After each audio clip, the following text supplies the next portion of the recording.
लोकशाहीचा बुलंद आवाज, रिपब्लिकन वार्ता महाराष्ट्र.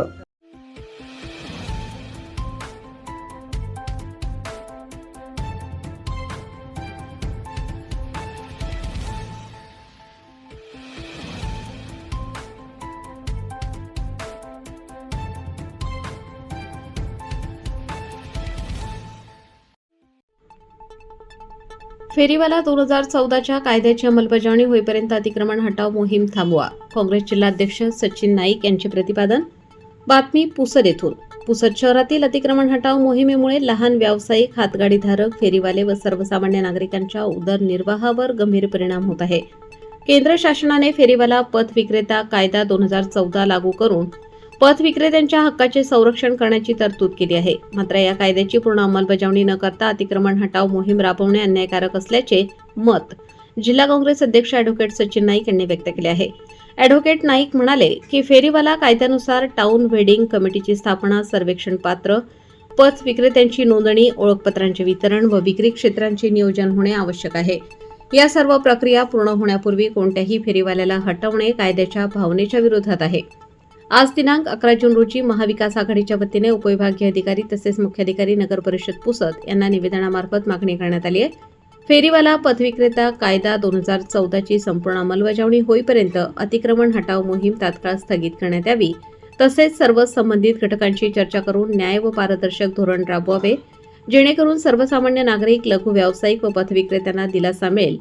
प्रशासनाने जनहिताचा विचार करून तातडीने सकारात्मक निर्णय घ्यावा, अन्यथा महाविकास आघाडीच्या वतीने लोकशाही मार्गाने तीव्र आंदोलन छेडण्यात येईल असा इशाराही महाविकास आघाडीतर्फे देण्यात आला.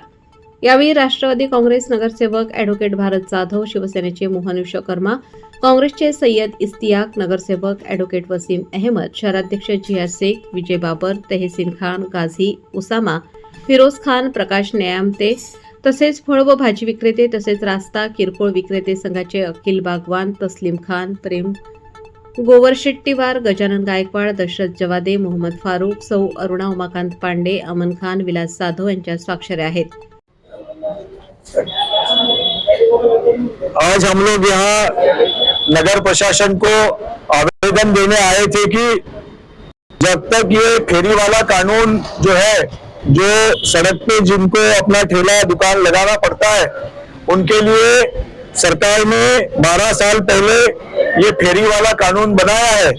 इन पिछले 12 सालों में सरकार ने या इस नगर पालिका ने इसका कोई भी अमल नहीं किया. इसलिए लोग आज मजबूर है कि उनको सड़क पे अपना रोजी रोटी चलाने के लिए उनको मजबूरन बैठना पड़ता है.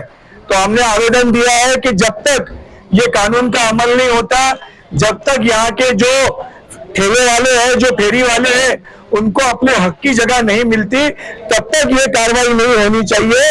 अगर ये कार्रवाई इस तरीके से होती है तो वो नागरिकों के मूल संवैधानिक अधिकार का हनन है.